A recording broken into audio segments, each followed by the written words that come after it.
Hi guys, स्वागत है आपका अपने यूट्यूब चैनल प्रियल एकेडमी में।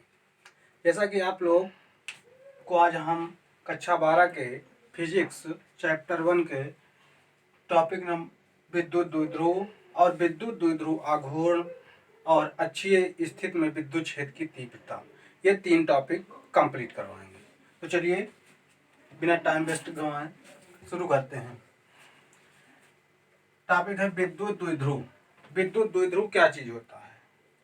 दो एक समान परंतु परिमाण के विपरीत आवेश जब एक दूसरे से कुछ दूरी पर रखे होते हैं तो उसे विद्युत द्विध्रुव कहा जाता है।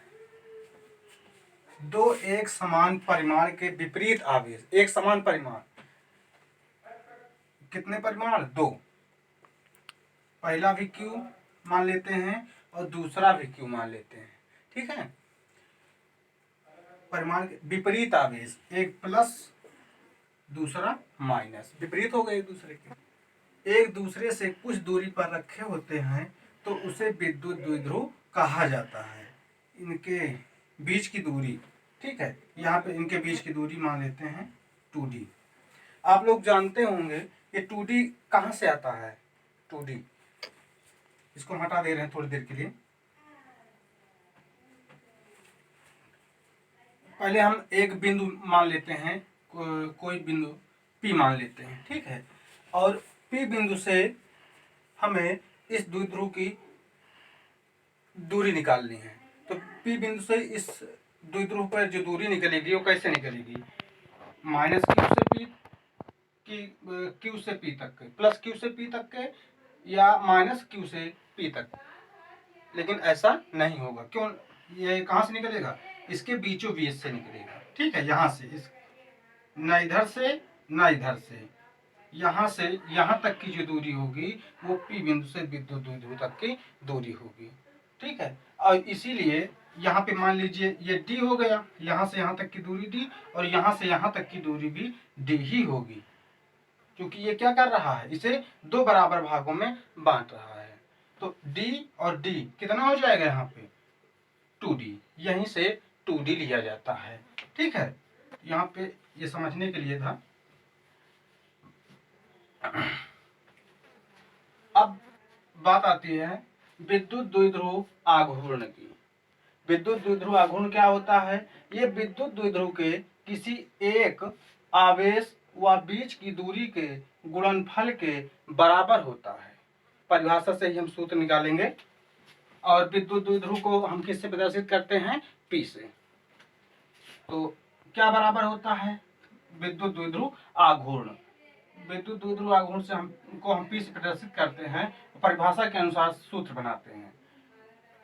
किसी एक आवेश मान लीजिए, कोई भी आवेश, ठीक। यहाँ पे ये आवेश समान ही है, तो यहाँ पे हम मान लेते हैं आवेश इसका कितना है? Q। एक आवेश ले रहे हैं, एक आवेश व बीच की दूरी के गुणनफल, बीच की दूरी, इनके बीच की दूरी क्या है?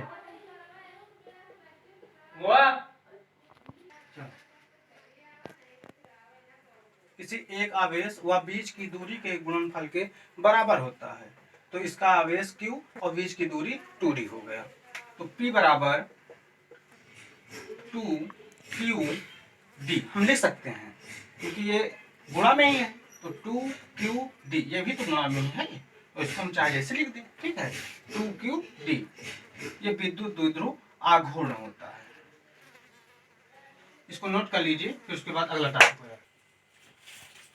और इसमें देखिए, विद्युत द्विध्रुव आघूर्ण एक सदिश राशि है। सदिश राशि, विद्युत द्विध्रुव आघूर्ण एक सदिश राशि है। और ध्यान दीजिए, इसमें विद्युत द्विध्रुव में क्या होता है कि हमेशा इसकी दिशा माइनस क्यू से प्लस क्यू की तरफ होती है। दिशा माइनस क्यू से प्लस क्यू,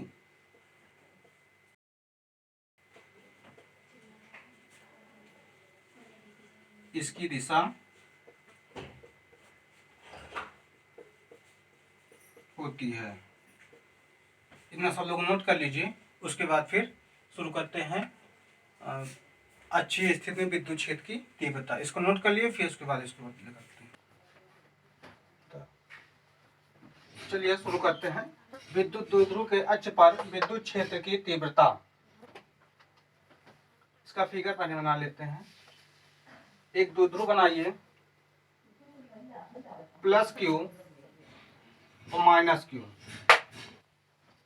दो आवेश प्लस क्यू और माइनस क्यू। इनके बीच ये दो द्विध्रुव है, तो इसकी इस बीच की दूरी क्या होती है? 2d, जैसा आप लोगों ने अभी लिया था। इनके बीच की दूरी 2d। अब इसके अक्ष पर हमें विद्युत क्षेत्र की तीव्रता ज्ञात करनी है। ठीक है, तो माइनस क्यू का अक्ष किधर बन जाएगा? इधर से, और प्लस क्यू इधर से, जिसकी दिशा क्या होगी? जिसकी दिशा प्लस क्यू। आप लोगों ने चुंबकीय रेखाओं में हमें तुमको पढ़ाया था क्या कि जब चुंबकीय रेखाएं जब प्लस में होती हैं तो वो आवेश से अनंत तक जाती हैं, और माइनस क्यू आवेश में अनंत से आवेश तक आती हैं। तो वही चीज है।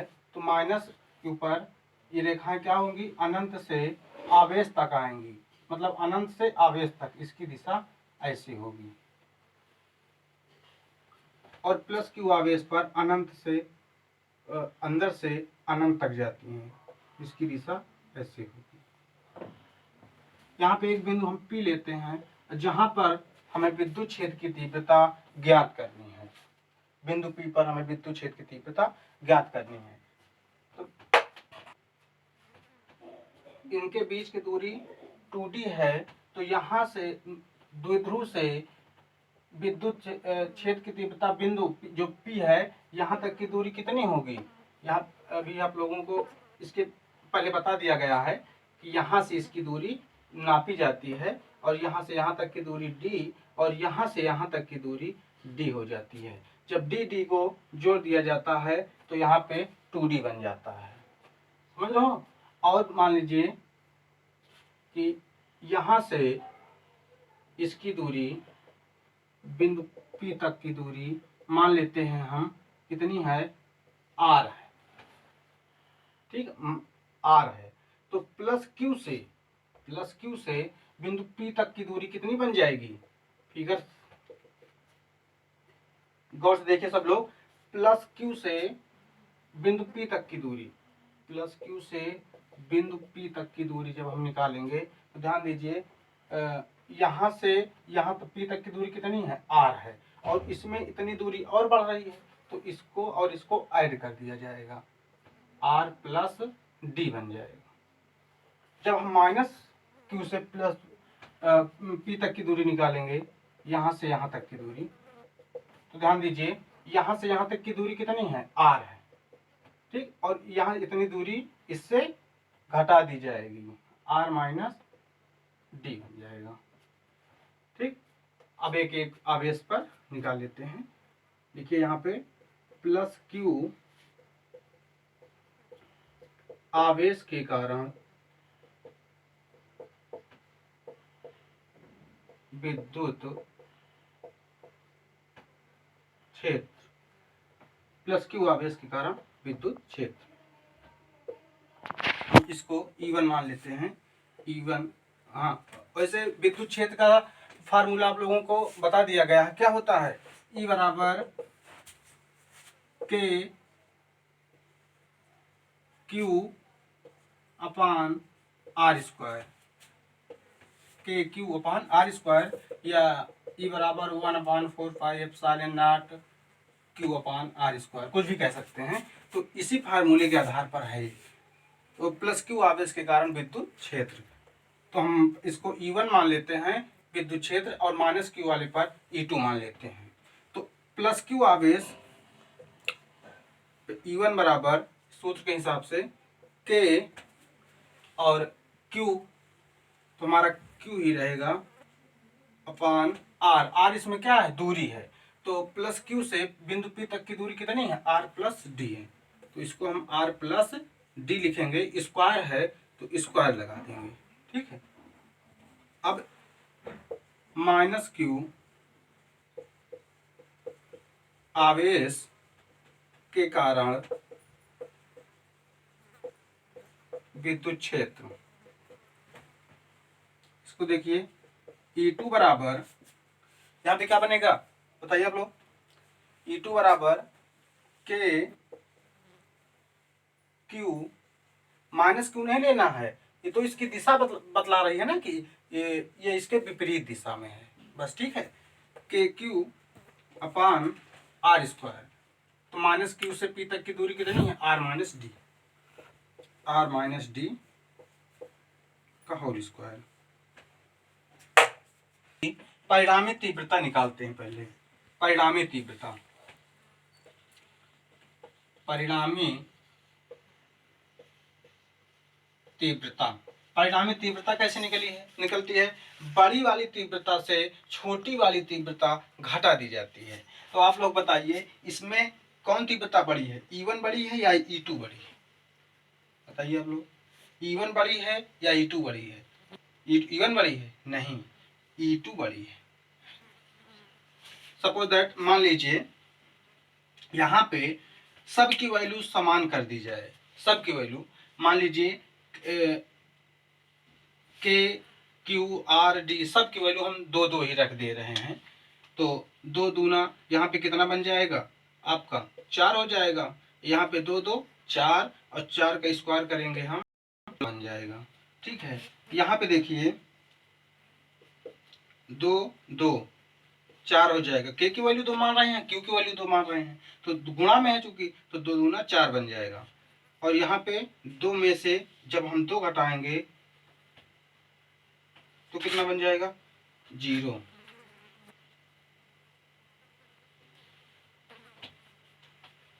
जब हम 4 को 0 से डिवाइड करेंगे तो ये इनफाइनाइट तक जाएगा।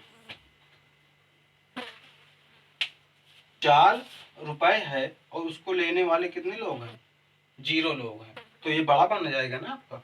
उसी हिसाब से ये है कि जब ये 4 रुपए है और यहाँ पे लेने वाले कितने हैं 16, ठीक, तो इसीलिए ये बड़ा रहेगा और ये वाला छोटा बन जाएगा इससे। और कोई भी वैल्यू रख के देख लेना, 3 रख लेना, 4 रख लेना, 5 रख लेना, बदल बदल के सबकी, आपको जो जिसकी वैल्यू ज़्यादा आए उसे पहले लिखना है और जिसकी वैल्यू कम आए उसे बाद में लिखना है। तो यहाँ पे परिणामी तीव्रता यही है कि E2 माइनस E1 बराबर कुल परिणामी तीव्रता E हो जाएगी आपकी, ठीक है। तो E बराबर E2 को वैल्यू रखिए K Q upon R minus D का whole square, R minus D का होल स्क्वायर, माइनस लगा है माइनस लगा दीजिए, E1 आपका है के Q upon R plus D का होल स्क्वायर, ये बन गया। अब ध्यान दीजिए E बराबर के क्यू अंश में इधर भी है और इसमें भी है, तो इसको हम कॉमन ले लेते हैं, के क्यू, तो जब हम कॉमन ले लेंगे तो यहाँ पे क्या बचेगा 1, आर माइनस डी का होल स्क्वायर माइनस, यहाँ पे भी कॉमन चला गया, ये एक बचेगा, आर प्लस डी का होल स्क्वायर। अब देखिए E बराबर के क्यू, इसको हम तोड़ देते हैं, आर प्लस डी का होल स्क्वायर को हम किससे मल्टीप्लाई करेंगे 1 से, वैसे तो डायरेक्ट भी हम कर सकते हैं, देखिए ए प्लस बी का होल स्क्वायर यहाँ बन जाएगा, ए माइनस बी का होल स्क्वायर यहाँ बन जाएगा, ए प्लस बी का होल स्क्वायर माइनस ए माइनस बी का होल स्क्वायर, डायरेक्ट सूत्र है, लेकिन अगर सूत्र जिसको नहीं पता है वो इसको तोड़ सकता है। आर प्लस डी का होल स्क्वायर को जब हम 1 से गुणा करेंगे तो इसको ए प्लस बी का होल स्क्वायर में तोड़ दीजिए, तो ये बन जाएगा A square plus B square plus 2ab, A की वैल्यू आर है ए और बी की वैल्यू डी। यहाँ ध्यान दीजिए माइनस लगा है तो अंदर के चिन्ह बदलते हुए जाएंगे, तो माइनस लगा यहाँ पे तो अंदर वाला चिन्ह बदलता हुआ जाएगा, तो ए स्क्वायर प्लस में रहेगा तो ये माइनस बन जाएगा, फिर प्लस बी स्क्वायर, तो यहाँ पे क्या बनेगा माइनस का बी स्क्वायर बनेगा, और यहाँ पे माइनस वाले में क्या होता है माइनस का 2ab, तो यहाँ पे प्लस का 2ab बनेगा, 2rd बटे इसकी मल्टीप्लाई होगी, आर माइनस डी का whole square into r plus D का होल स्क्वायर। यहाँ पे ध्यान दीजिए, ये प्लस ये माइनस ये सब कट जाएंगे। इधर से हम इसको मिटा दे रहे हैं, इसको इतना मिटा देते हैं। चलिए आगे सॉल्व करते हैं। यहाँ पे ई बराबर के क्यू, अंदर क्या बचा 2RD और 2RD दोनों जुड़ जाएंगे, तो यहाँ पे हो जाएगा 4RD अपान ए माइनस बी का होल स्क्वायर इंटू ए प्लस बी का होल स्क्वायर। सूत्र क्या होता है, ए की पावर 4 माइनस बी का पावर 4, मतलब ए माइनस बी का होल स्क्वायर इंटू ए प्लस बी का होल स्क्वायर बराबर ए की पावर 4 माइनस बी की पावर 4। उसी के हिसाब से यहाँ पे बन जाएगा आर की पावर 4 माइनस डी का पावर 4। उसके बाद ई बराबर के, अब क्यू को हम अंदर ले जा रहे हैं, इसको थोड़ा 4 को हम तोड़ लेते हैं, इसको लिख सकते हैं 2 इंटू 2 4 को, ठीक। और चूंकि देखिए ये पूरे एक दूसरे के किस में है, गुणा में है हम, तो इसको थोड़ा इधर उधर करके लिख देते हैं। 2 हो गया, फिर यहाँ पे हम पहले Q लिख देते हैं, फिर उसके बाद D लिख देते हैं और उसके बाद R लिख देते हैं, ठीक है। सब गुणे में ही है पूरे, अपान R के पावर 4 माइनस D के पावर 4। तो E बराबर के 2, और ध्यान दीजिए इतना चीज केवल ये वाला क्या बन रहा है आपका, विद्युत द्विध्रुव आघूर्ण P बराबर 2QD बन रहा है ना ये, तो 2QD के स्थान पर हम P रखेंगे। अब आपका बचा क्या, R अपान R के पावर 4 माइनस D के पावर 4, ठीक। अब यहाँ पे हम D को नग्न मानते हैं कि D R से बहुत छोटा है। जब हम नग्न मानेंगे तो एक प्रकार से 0 हो जाता है। तो E बराबर के 2PR अपान R की पावर 4, और D यहाँ पे क्या बन गया, 0 बन गया। तो एक R से आपका एक R यहाँ पे कैंसिल हो जाएगा। E बराबर के इंटू 2P अपान R3। ये होती है अच्छी स्थिति में विद्युत क्षेत्र की तीव्रता। इसको इतना ले सकते हैं, या E बराबर के की वैल्यू रख के 1/4 pi epsilon not 2P upon R3, अच्छी स्थिति में विद्युत क्षेत्र की तीव्रता। जिसको ना समझ में आया हो, एक बार वीडियो को रिवाइज करके दोबारा देख लीजिए। अगर कोई दिक्कत आ रही है तो आप लोग कमेंट में पूछ सकते हैं। आप लोगों से गुजारिश है कि अगर आप लोगों को वीडियो पसंद आती है या आप लोग वीडियो देखते हैं तो चैनल को सब्सक्राइब जरूर कर दिया करें। चैनल को सब्सक्राइब करें और वीडियो को लाइक करें। धन्यवाद।